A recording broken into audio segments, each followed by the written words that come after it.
cabane au fond du jardin. Moi j'y vais quand j'ai besoin. C'est un charmant petit trou, tout entouré de cailloux.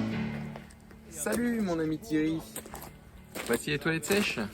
Comme tu voulais savoir comment c'était fabriqué, plutôt qu'un bon mail bien long et pas très explicite, des bonnes images pour te montrer avec illustration comment j'ai fabriqué ces toilettes sèches.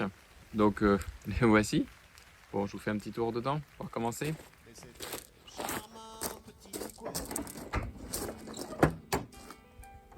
Pour le confort à l'intérieur, donc du rainure languette pour les planches, comme ça on se sent bien intime et il n'y a pas trop de jours ni de courant d'air.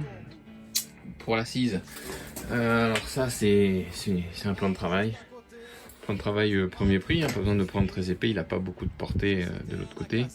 Il faudra juste prévoir de mettre en dessous ici une planche à la verticale qui soit assez résistante, qui porte sur ce côté là et ce côté là bas pour pas trop que ça plie. Et pareil en dessous, donc là il y a des tasseaux au dessus, mais il y a aussi des il y a des tasseaux au dessus et j'ai fixé le plan de travail par en dessous pour laisser bien de la place de ce côté là pour laisser passer la poubelle, pour que la poubelle soit vraiment au ras du trou. Voilà, donc les toilettes sèches qui sont là. Là le pot, donc le pot c'est une poubelle de 80 litres. La poubelle de 80 litres c'est un peu plus haute que l'assise normale, on va dire la norme pour une assise c'est 42 cm.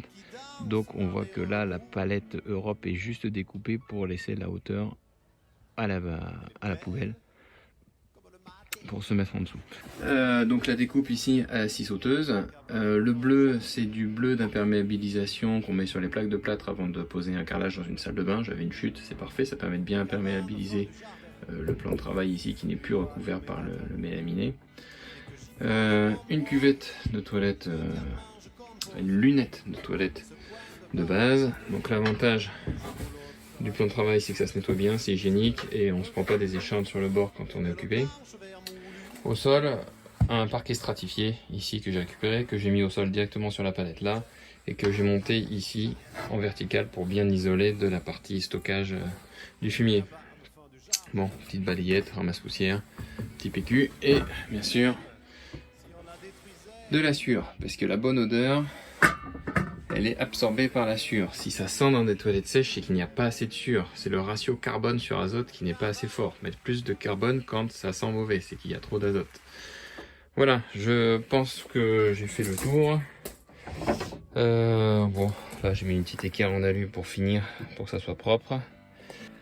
En bas, ici, on a une palette Europe, une palette bien résistante en 120 par 100. Ma cabane au fond du jardin. Moi j'y vais quand j'ai besoin. En dessous de la palette, des parpaings qui sont juste posés dans la terre à niveau pour éviter que la palette s'abîme trop vite dans le temps et que ça soit de niveau pour que ça soit agréable dedans.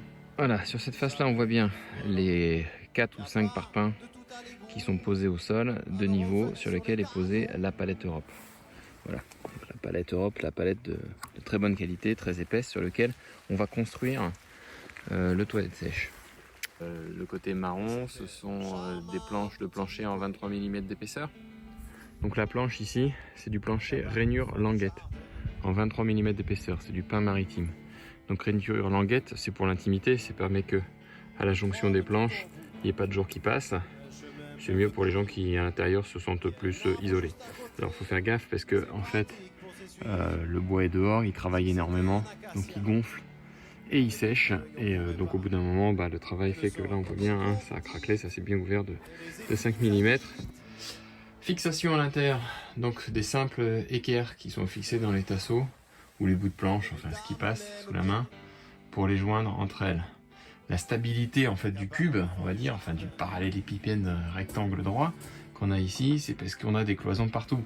On a la cloison du sol par la palette, on a les 4 cloisons sur les côtés et on a une face au toit qui est aussi rigide avec les tôles et c'est ça qui fait la stabilité de l'ensemble. Ce qui est intéressant de voir, c'est comment c'est fixé au sol. Donc, double tasseau, un premier tasseau qui est fixé directement sur la palette et qui fait le tour, et l'autre tasseau qui lui est fixé sur le plancher qui est là. Donc les planches sont jointes les unes aux autres grâce à ce tasseau là. Et on visse avec des gros tire-fonds entre les deux tasseaux là. Et ça nous fait la jonction. Donc pareil pour le tour. Donc là on voit bien. Ici j'ai un tasseau. Là j'ai ma visserie qui visse dedans. Là on voit de ce côté là. C'est pareil. Hein. On a donc le tasseau. La planche qui est vissée dans ce tasseau là. Et ces deux tasseaux qui sont fixés entre eux. Celui-là est préalablement fixé sur ma palette en dessous. Du côté vert, ici c'est des volets de récupération. Des volets en 120 de large. La porte, la porte voilà, c'est un volet que j'ai récupéré qui fait 120. Ça tombe bien, la palette fait 120. Donc j'ai pris les pentures qui étaient sur ce volet ici, là. Je les ai démontées et je les ai fixées sur ma cloison ici. Voilà.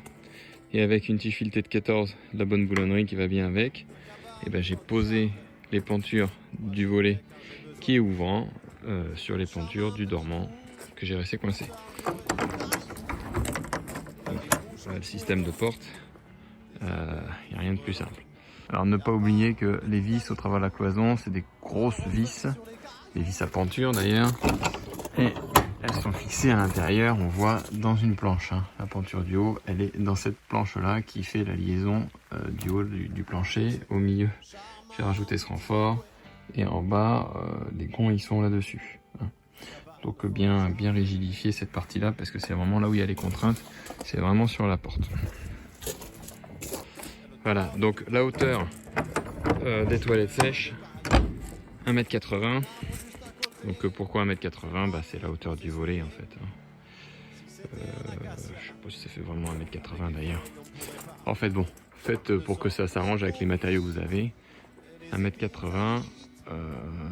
On va voir combien je fais. Allez, je fais 1,87 m. Je me mets le bout dedans.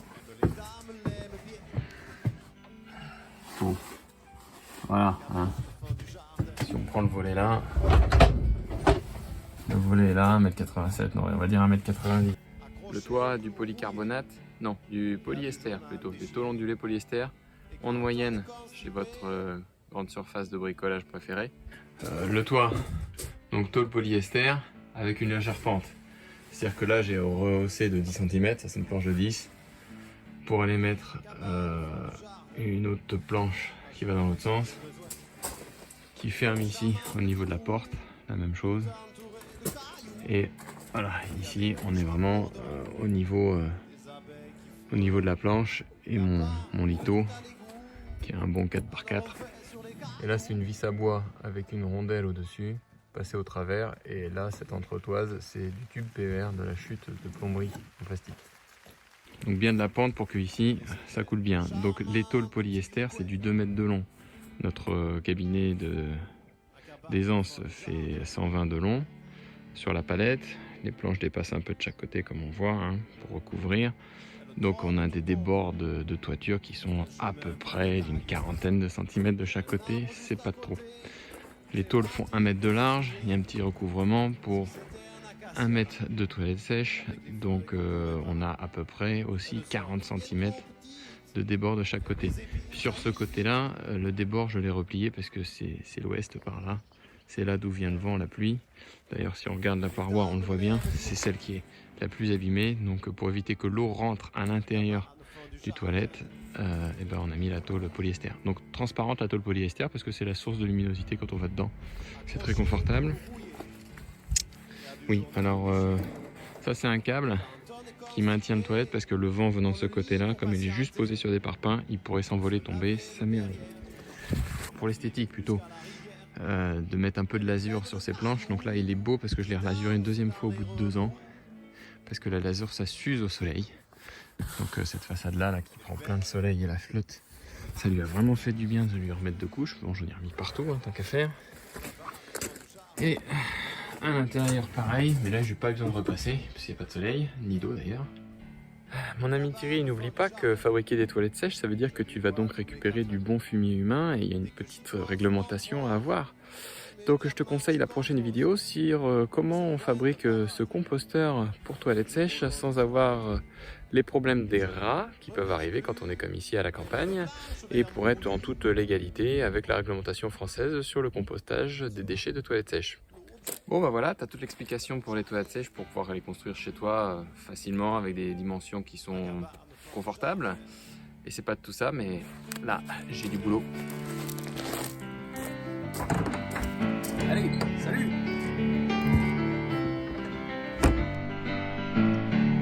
Ma cabane au fond du jardin, moi j'y vais quand j'ai besoin. C'est un charmant petit trou, tout entouré de cailloux. Et y a des mouches qui bourdonnent, des abeilles qui frelonnent. Y a pas de tout à l'égout, alors on fait sur les cailloux.